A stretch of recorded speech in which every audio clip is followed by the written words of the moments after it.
Ladies and gentlemen, we kick off today with our first session, which is a fireside chat on the topic Board's agenda, need for a cloud-only attitude.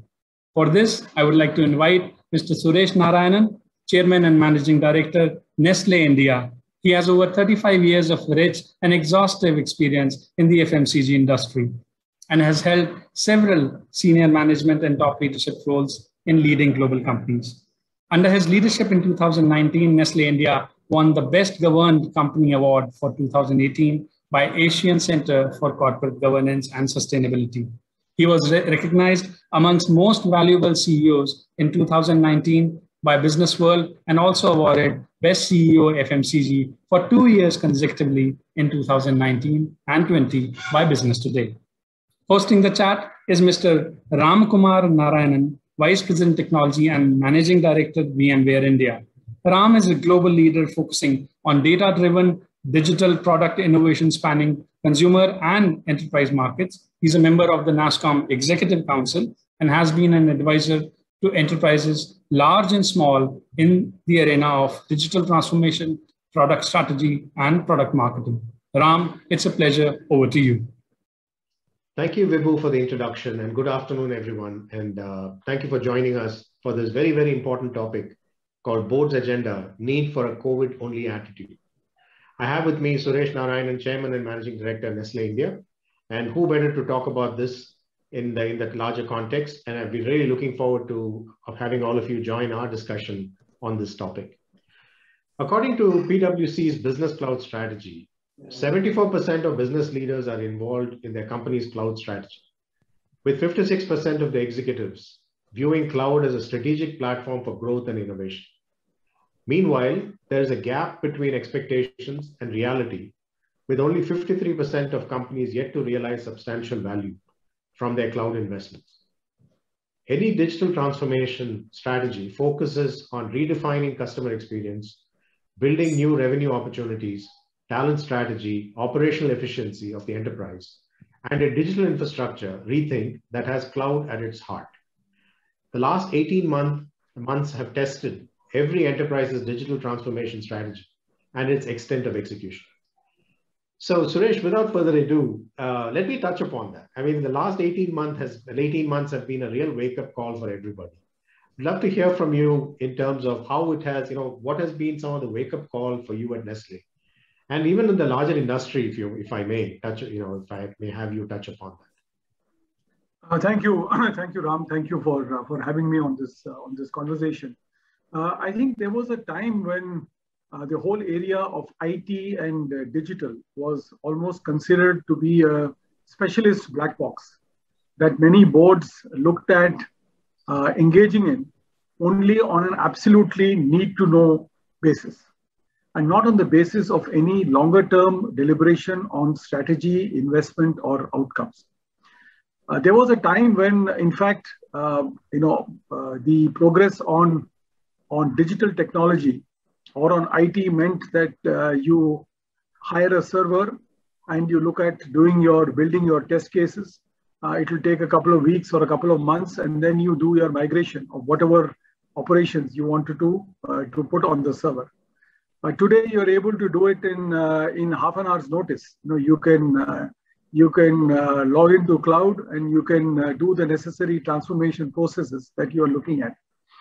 I believe that with the speed of technology comes the relevance of technology. And today, most boards need to look at technology as an enabler of business operations and not as a necessary either ego kick or, in fact, an investment that needs to be done because we don't understand much about it. 2 or 3 things are happening which are driving the board agenda on the journey to the cloud and, in fact, on the journey to the digital transformation. Number one, the consumer is changing. I mean, if you look at a company like Nestlé that deals with millions of consumers across socio-demographic and income spectrums, most of our consumers are fairly young, technology-savvy consumers. The digitalization and the internet connectivity in India, I don't need to tell you, you know it much better than I do. And with the kind of proclivity towards either internet shopping, 140 million people on the internet who are actually on the e-commerce platforms, the more than 600-700 million people who are on the internet, with the kind of knowledge dissemination, information in real time, and the kind of speed and the transmission of communication and also the non-communication information across the internet. It forces companies to think of moving out of this almost legacy-driven, let's commission a server kind of digital enablement into a real-time in the realm of the consumer space, and as we need to progress the business kind of investment decisions. So number one, the consumer is changing. Number two, the customers are changing. Let's be very clear that many of the customers of Nestlé are also getting fully digitized. We deal with both with organized trade and also with people in the less developed trade. And one of the things that is really catching the eye, Ram, today is the degree to which point of sale data, order aggregations, order enablement mechanisms, merchandise enablement mechanisms are being spread across the universe in the Indian context. And therefore, to that extent, even the retailer, even the humble mom and pop shop is becoming more and more attracted towards digital solutions. I think that's the second part. The third part is that as business becomes more complex, there is a need to try and simplify the inherent business processes that drive it. So increasing business complexity goes with simplification of processes. And simplification of processes and transparency will happen only when technology comes to the fore. Okay. And therefore, the need for investment in information technology, in digital processes, because as you know it well, the digital and IT transformation is a people, process, and organizational thinking transformation. Right. Technology is only the enabler. I think a lot of the other things that go with it is where the challenge is. And I believe that therefore, the boards are becoming more and more interested. And also, let's not forget the fact that during the pandemic, the greatest disruption in businesses happened to those who either had weak IT frameworks or in fact, who did not have a strong enough framework to support the operations when people were remotely working. Correct. Is that something? So where would you land on what kind of a scorecard would you give yourself and the company on that spectrum, if you may, right, from a 0 to 10, if you like? Look, I must say that let me divide into two. One is the short to medium term, and the other one is the longer term. If I look at it on the short to medium term basis, I would give myself very high scores because honestly, we transformed ourselves from a real-time or face-to-face operation into a remote operation, literally within 24 to 48 hours. Right. So it was one of the fastest transformation. I really would like to place on record the kind of sophistication, help, and support that the IT team of the company played in this. Because otherwise, a company of our scale would have literally fallen apart had we not had the benefit. Yes. Right. That just speaks to the maturity of your processes and the strategy that had been put in place. Because you absolutely. So I think that is something that helped us a lot. We were able to make the transition very quickly.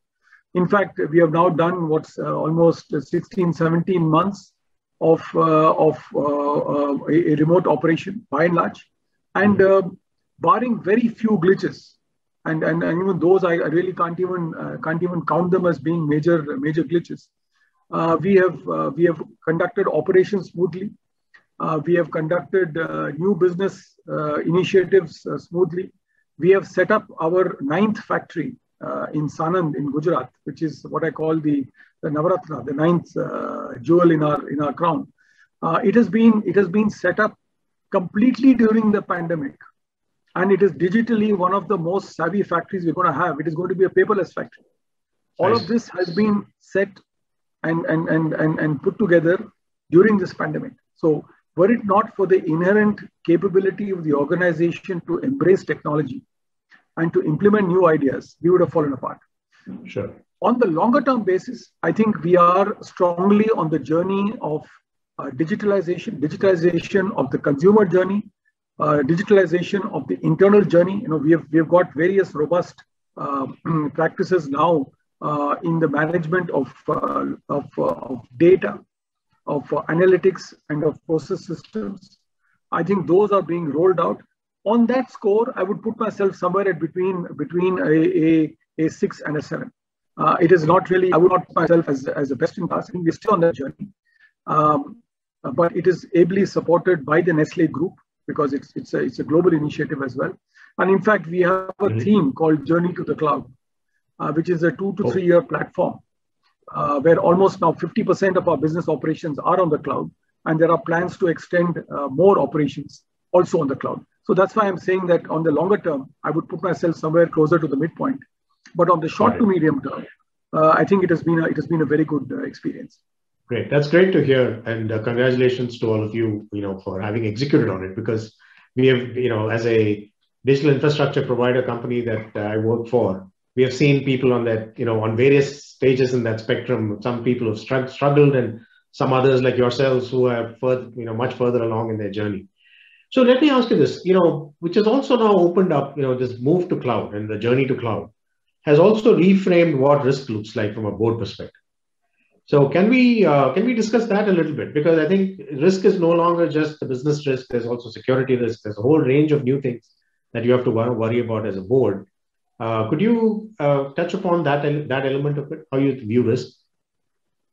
Look, I think it's a very important question, Raman. In fact, in the context of the pandemic, there are risks around operations, risks around resources, risks around changes in the regulatory framework of the country and the impact of laws being changed, risk around businesses and business models being disrupted and reframed, and in fact, risk around IT infrastructure and the digital infrastructure of the company. Today, it's fair to say, Ram, that not a pack at Nestlé would move without the benefit of an underlying digital IT infrastructure. So therefore, if business gets disrupted, disruptions in information technology and in the IT infrastructure can be a very major cause for it. At Nestlé, we have always been fairly conscious about the cyber risk. In fact, we have a cyber risk operations team globally that operates 24/7, and that has also got a footprint within India and within the countries that constitute South Asia, to really look at real-time cyber risks. And we do, as a company, do an evaluation of these cyber risks.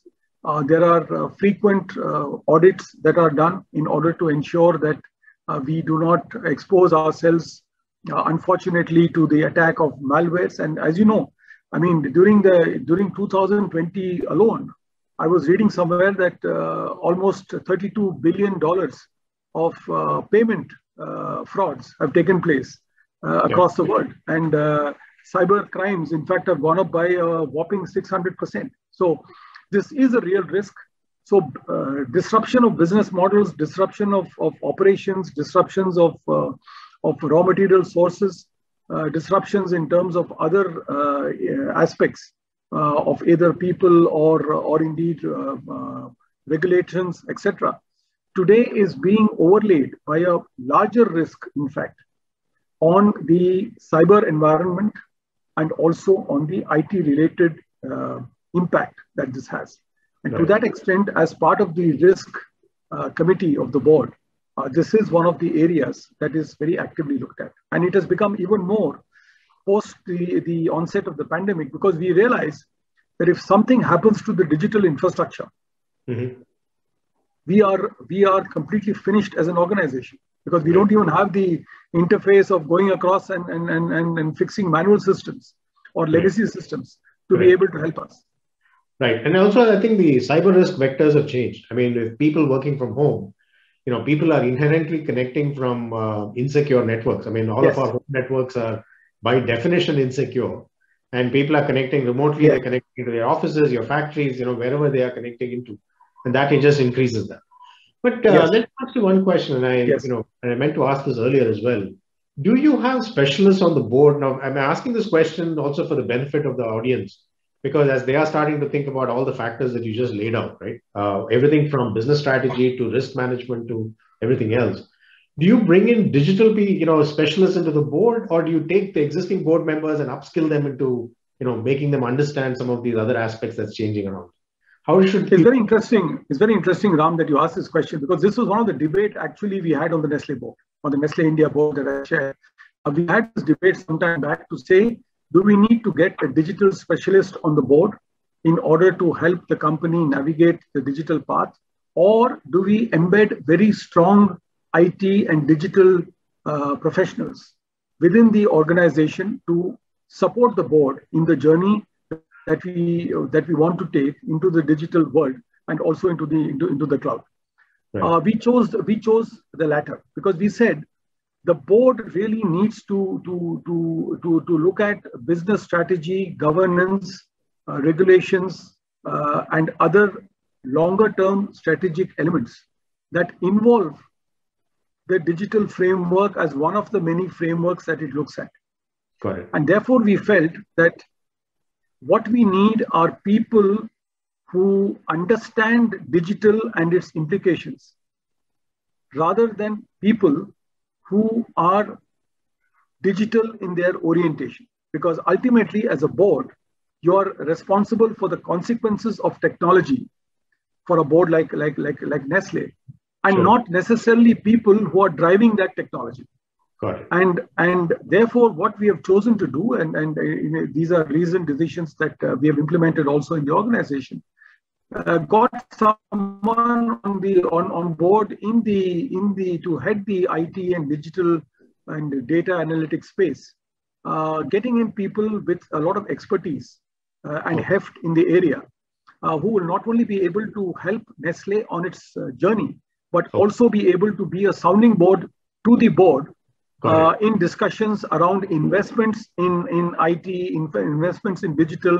What are the kind of organizational transformations that need to take place? I think we have kept it more in the second context that I've talked about. Okay, so more like an advisory board that the board can draw upon on specific topics as it comes up for their piece. Exactly. Okay. One of the things you mentioned, which is interesting, is that this is a very people business. I mean, every business is almost a people business now, and then it's less, and then the people drive all the other things that are around them. How is your thinking about talent strategy as you look ahead, even as a board, as an execution leadership team? Has your talent strategy changed in any way in terms of thinking? Obviously, your customers are changing, your consumers are changing, your underpinnings on which you build your business is changing. So has that changed your talent strategy in terms of thinking? I think it's a very good question, Ram, and I would answer it in two or three contexts. You see, let me take, for example, the whole marketing space.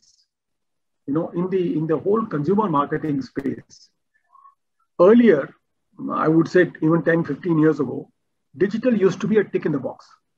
We used to say, let us have the brick and mortar strategies of television commercials, of sampling, of point of sale, etc. And then somebody would ask the question, have you done something on digital? And there would have been a tick in the box saying, and then typically we would, and you would recall that, Ram, so-called digital agencies.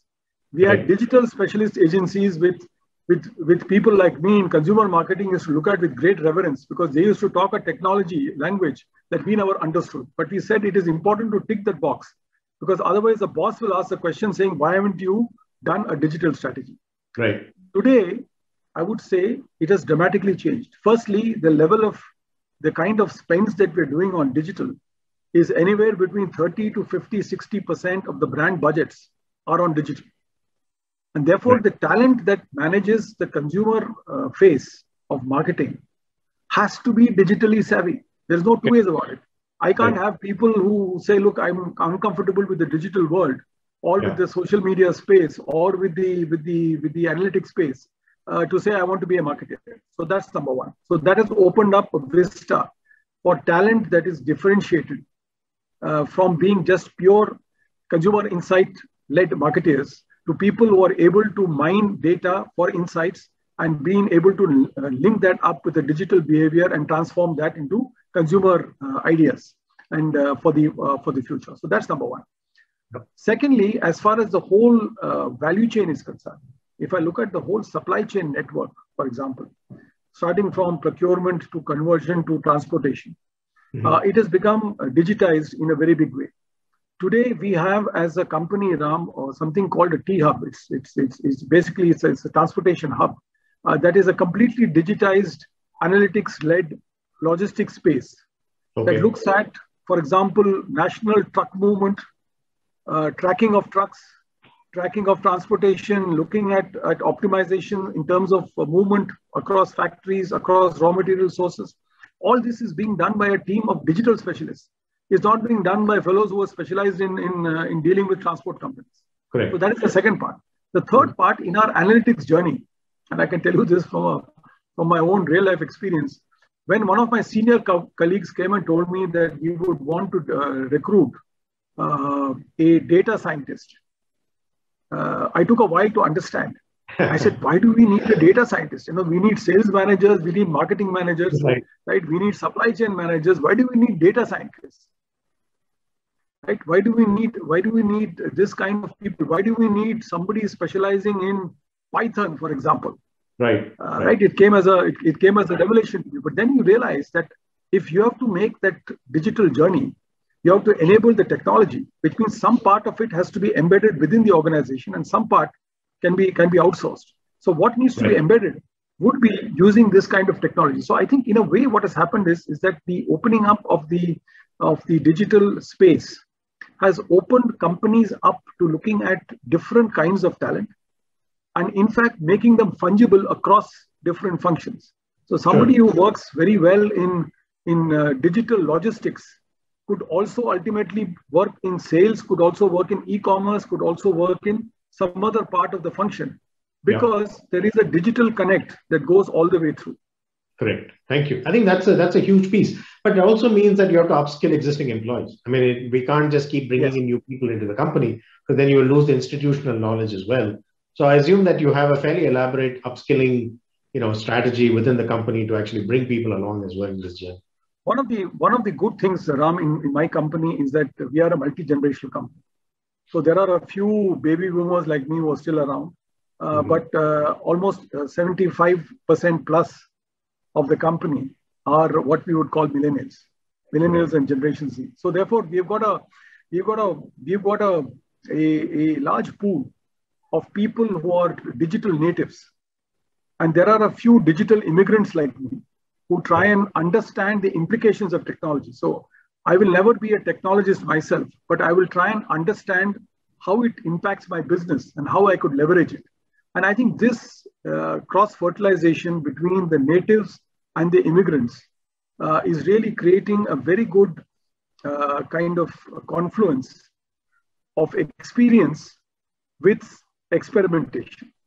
Got it. And I think this experience with experimentation kind of commingling gets into the fray a lot of new ideas, new initiatives, and that's how we are able to engage the organization and also engage the consumer. This is great, fantastic, great insights and points that you've made across this, just a very short period of time. I know we could have gone on for a much longer period of time, but I think we are bound by the timing of this event. One last question. I know the organizers may be a little upset with me, but what would your advice be to other people in other boards as a senior member of a board of directors of a world-renowned MNC with an India footprint? What would your one or two pieces of advice would be to people in terms of they're going through this journey? Number one is to have the humility to understand the impact of technology. I think that is number one. Many times in boards, board members don't have the humility to understand technology. They think that it is a mumbo jumbo, that it is a nice piece of investment. It is like buying a new car. But the fact of the matter is, if we realize that the consumer today cannot think, cannot breathe, cannot exist without a digital connect and without looking at his mobile phone, every 30 seconds. 2,000 times a day or whatever it is. Exactly. So therefore, you have to understand technology. And number two, you have to actively encourage the company to invest in technology. I think one of the things, typically in a downturn, there are three kinds of expenses that are completely cut in a company. Mm-hmm. Number one is training. Number two is advertising. And number three is IT. Okay. Now, in this time, if you are doing a journey to the cloud, for example, you have to invest in technology. You can't say, look, I'm cutting everything and then expecting me to be a world-class company. So second is invest in technology and make the room for it and make the groundwork for it.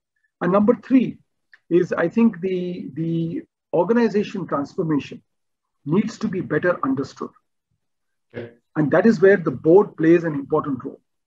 By introducing some of these new facets to the operational efficacy of an organization, what is going to be the behavioral change? What is going to be the process change? What is going to be the team interface and interaction? What is going to be the upskilling? What is going to be the impact? What is going to be the measurement? What is going to be the reward mechanism? Everything changes.